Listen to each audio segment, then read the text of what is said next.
Press మిత్రులకి నమస్కారం. జరుగుతున్న పరిణామాలు మీరందరూ నిశ్చితంగా పరిశీలిస్తూ ఉన్నారు.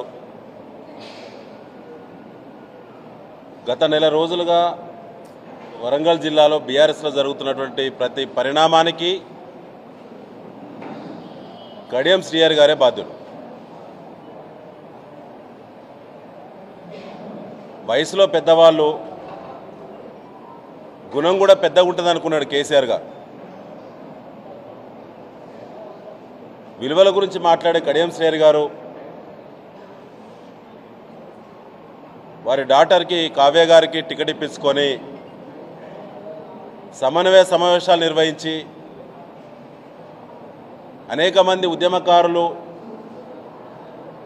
అవకాశం కోసం ఎదురు చూస్తే కూడా వారి అవకాశాలపై నీళ్లు జల్లి వారు సిట్టింగ్ ఎమ్మెల్యే ఉండి కూడా వారి కూతురు కోసం వారు చేసినట్టు ప్రయత్నం అందరికీ తెలుసు. గంటలోనే నిర్ణయం, నిన్న పార్టీ మారేటువంటి నిర్ణయం, దాన్ని వెనుకున్నటువంటి రాజకీయపరమైనటువంటి ఒప్పందాలన్నీ కూడా బయటికి రావడం అనేది నిజం. కూడా వరంగల్ జిల్లా ప్రజలు, అది వరంగల్ జిల్లాకి ఉద్యమాల అత్యంత పౌరుషంతో ప్రశ్నించే తత్వం ఉన్నటువంటి వరంగల్ ప్రజలకు వారు నేర్పినటువంటి పాఠాలు ఇవేనా అని చెప్పి వాళ్ళు అడగదలుచుకున్నాం. పదే పదే విలువల గురించి మాట్లాడతారు శ్రీహరి గారు. అయ్యా, పార్టీ పెట్టిన కాంచి మేము ఇక్కడే ఉన్నాం. మీరు ఇతర పార్టీలో ఉన్నప్పుడు మీకు వ్యతిరేకంగా పోరాటాలు చేసినాం. మీరు ఈ పార్టీలోకి వచ్చిన తర్వాత మిమ్మల్ని భుజానేసుకొని ఊరేగించినాం. మిమ్మల్ని భుజానెత్తుకొని ఊరేగించిన లక్షలాది మంది కార్యకర్తలు, వారందరి త్యాగాల ఫలితంగా మీరు మొట్టమొదటి ఈ రాష్ట్రం వచ్చిన తర్వాత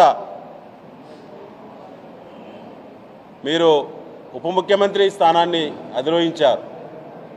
ఇది న్యాయమా శ్రీహరి గారు? మీ వయసుకి ఇది తగునా? దళిత సామాజిక వర్గంలో ఎంతోమంది జెండా మోసినటువంటి కార్యకర్తలను బలిపశువులు చేసి, ఎంతోమందిని బలి చేసి, వయసులో పెద్దవాళ్ళు, మీ అనుభవం తెలంగాణ రాష్ట్ర పునర్నిర్మాణానికి ఉపయోగపడుతుందని చెప్పి కేసీఆర్ గారు మిమ్మల్ని ఎంత నమ్మిండో, ఉమ్మడి జిల్లాకి మిమ్మల్ని పెద్ద మనిషిగా చూసిండు కదా.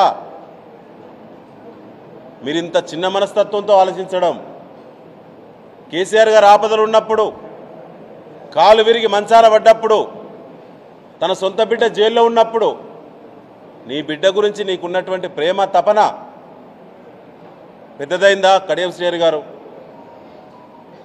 ఇది కరెక్ట్ కాదు. 10 ఏళ్ళ జర్నీ కూడా చేయలేదు మీరు కేసీఆర్ గారితో. 10 సంవత్సరాలు ఏ ఒక్క రోజున కూడా మీరు ఖాళీగా లేరు. ఉప ముఖ్యమంత్రిగా, 2 సార్లు శాసనమండలి సభ్యులుగా, పార్లమెంటు సభ్యుడిగా, మీకు ఉప ముఖ్యమంత్రి చేయడానికి పార్లమెంటుకు ఉప ఎన్నిక కూడా తీసుకొచ్చి పార్టీ మొత్తం అహర్నిశలు కష్టపడి రాష్ట్రమంతా కూడా అందరూ వచ్చి ఇక్కడ పనిచేసి మీరు ఎంపీ గెలిపించారు. ఎంపీ గెలిపించిన తర్వాత మళ్ళీ ఉప ఎన్నికలు వచ్చిన సందర్భంగా మీకు ఉప ముఖ్యమంత్రి చేస్తే, వేదిక పైన నాయకత్వం ఎన్ని త్యాగాలు చేస్తే మీకు ఉప ముఖ్యమంత్రిగా మీరు కొనసాగిల్లో, ఎంపీ ఎన్నికల మళ్ళీ అభ్యర్థిని గెలిపించుకున్నారో ఒకసారి ఆత్మవిమర్శ చేసుకోండి. మీరు పార్టీలోకి వచ్చినప్పుడు మీతో 10 మంది రాలేదు. ఇలా మీరు పోతే మీతో 10 మంది కూడా పోరు. కానీ నిత్యం విలువల గురించి మాట్లాడో ఇక బంద్ పెట్టాలి. మీరే పెద్ద పునీతులైన్లు, చుట్టూన్నోళ్ళు, పార్టీలు అందరూ కూడా అపవిత్రులు అన్నట్టు మీరు మాట్లాడేటువంటి మాటలు ఇక చెల్లవు వరంగల్ కేంద్రంగా. ఇది అసలు కరెక్ట్ కాదు. ఎన్నికల ఇన్ఛార్జిగా హరీష్ రావు గారు ప్రత్యేక సమావేశం పెట్టి మమ్మల్ని అందరినీ పనిలో దింపిండు. వారిని వ్యతిరేకించే వాళ్ళందరూ కూడా అందరినీ సమన్వయం చేసుకొని వాళ్ళ ముందుకు పోయేటువంటి కార్యక్రమం. 31 నాడు సత్యసాయి ఫంక్షన్ హాల్లో పార్లమెంటరీ మీటింగ్. 1 తారీఖు నాడు ఆయన నార్త్ ఈస్ట్ వాస్తు బాగుంటుంది వారి బిడ్డ గెలుపు కోసం అని చెప్పి ఆయన భూపాలపల్లి నుంచి పరకాల నుంచి ఆయన మొదటి తారీఖు నాడు ప్రచారమే ప్రారంభం పెట్టుకున్నాడు. తెల్లారిసరికి అభ్యర్థి లేరు, వారి తండ్రి గారు కడియం శ్రీహరి గారు లేరు. నేను మీ ద్వారా నేను అడగదలుచుకున్నాను, మీ వయసు తగ్గ మీ గొప్ప గుణం ఉంటే మీరు స్పందించాలి. ఎంతమంది త్యాగాల ఫలితం ఈ పార్టీలో మీకు 10 సంవత్సరాల పాటు అనేక పదవులు వచ్చినాయి. అసలు పార్లమెంటరీ వ్యవస్థలో చట్టసభల్లో ఎన్ని పదవులు ఉండాలో అన్ని పదవులు మీకు వచ్చినాయి. ఇక మీకు మిగిలినది ముఖ్యమంత్రి పదవి ఒకటే మిగిలినది.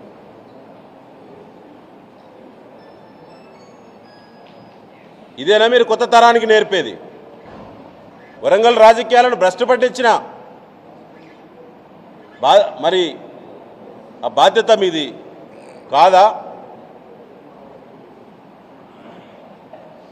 ఏనాడు కూడా కార్యకర్తల గురించి, జిల్లా గురించి ఎప్పుడు కూడా సోయి లేదు. ఇలా మీ పదవుల కోసం ఉన్నంత సోయి కానీ ఆలోచన కానీ ఎప్పుడూ లేదు. ఇది సరైనది కాదు. రేపు పెడుతున్నాం స్టేషన్ గన్పూర్ నియోజకవర్గ కార్యకర్తల మీటింగ్ పెడుతున్నాం. మీరు లేనప్పుడే స్టేషన్ గన్పూర్లో తెలంగాణ జెండా కేసీఆర్ నాయకత్వం ఎంత బలంగా ఉన్నదో, ఆ రుచి ఉందో మీకు తెలుసు. ఆనాటి టీఆర్ఎస్ చేతిలో మీకు చావు దెబ్బ తగిలింది. ఆనాడే గెలిచినాం. 2001లో పార్టీ పుట్టినప్పుడే అన్ని మండలాల్లో జడ్పీటీసీలు, ఎంపీపీలు కైవసం చేసుకున్న నాటి నుంచి గులాబీ కోటలో మీరు చీడ పురుగుల్లా మీరు వచ్చి కోటను నాశనం చేసే క్రమంలో అప్పటి వరకు అక్కడ గన్పూర్ నియోజకవర్గంలో ఉన్న కార్యకర్తలను, పాత వాళ్ళని అందరినీ ఇబ్బందులు పెట్టిళ్ళు. ఇవాళ వాళ్ళందరూ సమయం కోసం చూస్తూ ఉన్నారు. తప్పకుండా రేపటి మీటింగ్ బ్రహ్మాండంగా సక్సెస్ అవుతుంది. అందరూ కేసీఆర్ గారు వెంటనే ఉంటారు.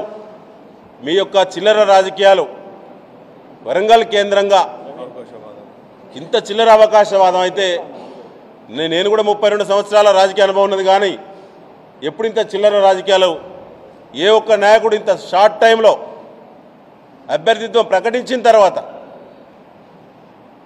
అసలు 10 ఏళ్ల కాలంలో ఏ పార్టీలో ఏ నాయకుడికి కూడా, ఇవాళ తెలంగాణ రాష్ట్రం కాదు ఉమ్మడి ఆంధ్రప్రదేశ్ రాష్ట్రంలో కూడా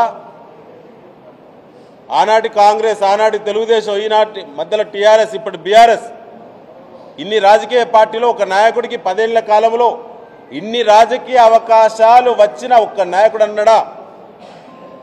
ఒక్క నాయకుడు అన్నాడా మీకు వచ్చిన అవకాశాలు? ఒక అభ్యర్థిత్వాన్ని అది ఎమ్మెల్యేనో, ఎంపీనో, ఎమ్మెల్సీనో, మంత్రినో ఒక అవకాశం, ఒక నాయకుడికి అవకాశం వచ్చిందంటే 100 మంది ఎదిగిన నాయకులు నష్టపోతేనే అవకాశాలు కోల్పోతేనే ఒకరికి అవకాశం వస్తుందండి.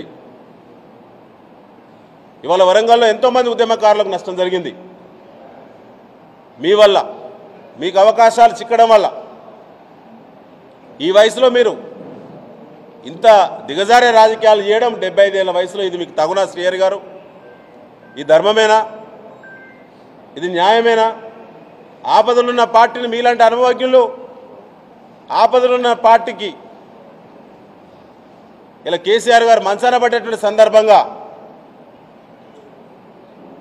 మీరు ఎమ్మెల్యేగా ఉండి కూడా ఈ జిల్లాలో ఉన్నటువంటి కార్యకర్తలకు ఓదార్పియాల్సినటువంటి మీ పెద్దరికం ఇంత చిన్నపుచ్చుకునే చిల్లర నిర్ణయం చేస్తుందా? ఇది సరైనది కాదు. వెంటనే ఎమ్మెల్యేగా రాజీనామా పెట్టాలి. మా వినయ్ భాస్కర్ గారు డిమాండ్ చేసినట్టు ఖచ్చితంగా పెట్టిన తర్వాతనే తాను ఏ పార్టీలో పోతే తన ఇష్టం పోతే పోవచ్చు. కానీ ఇక ఎవ్వరు కూడా ఈ రాష్ట్ర రాజకీయాల్లో మీ రాజకీయ మార్పు చూసిన తర్వాత ఇక మిమ్మల్ని ఒక ఎగ్జాంపుల్గా తీసుకుంటారేమో, తెల్లారితే ఏమైందని చెప్పి. కాబట్టి మేము డిమాండ్ చేస్తున్నాం, తక్షణమే ఈ రోజే రాజీనామా పెట్టాలి. ఈ రోజే స్పీకర్ గారికి రాజీనామా ఇవ్వాలి. మీరు చెప్పిన నీతి, మీరు చెప్పిన నియమాలు, విలువలు మస్తుగా చెప్పి 100 సార్లు వింటుంటే మొన్న కూడా మాట్లాడిన అసెంబ్లీలో రేవంత్ రెడ్డి గారిని ఉద్దేశించి విలువల గురించి మాట్లాడుతూ కదా. ఇవాళ ఆయన కిందికి ఎందుకు ప్రయాణం? ఉమ్మడి వరంగల్ జిల్లా ఆనాడైనా ఈనాడైనా ఖచ్చితంగా కేసీఆర్ గారికి ఆపద కాలంలో నిలబడ్డ జిల్లా, ఆత్మస్థైర్యం ఉన్న జిల్లా, పోరాటానికి అడుగు ముందుకేసేటువంటి జిల్లా. ఖచ్చితంగా కార్యకర్తలను కాపాడుకుంటాం. ఈ పార్లమెంటు వరంగల్ పార్లమెంటుపై రేపు అభ్యర్థులు ఎవరైనా అనేక మంది ఉన్నారు. పోతే 20 మంది పరిశీలనలు ఉంటే 21 పేరు. మీరు ఎమ్మెల్యే ఉన్నారు కదా, మీరు గట్టి నాయకుడిగా విలువల గురించి చెప్తాను కదా.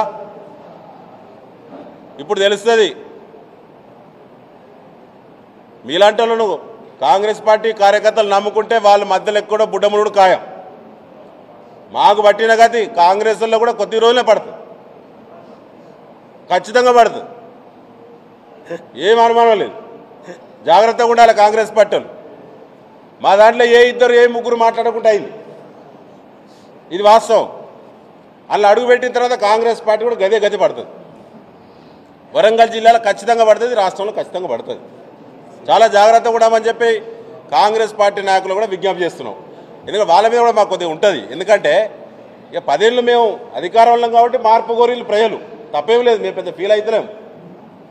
కానీ రాక అధికారంలోకి వచ్చింది మిత్రులారా, మీరు అంగిలాగు సినిగి చెప్పులన్నీ చినిగిపోయి ఉన్నారు కాంగ్రెస్ పార్టీలు. జాగ్రత్తగా ఉండండి. మా నుంచి వచ్చేటోళ్ళ పట్ల మరీ జాగ్రత్తగా ఉండండి. Thank you.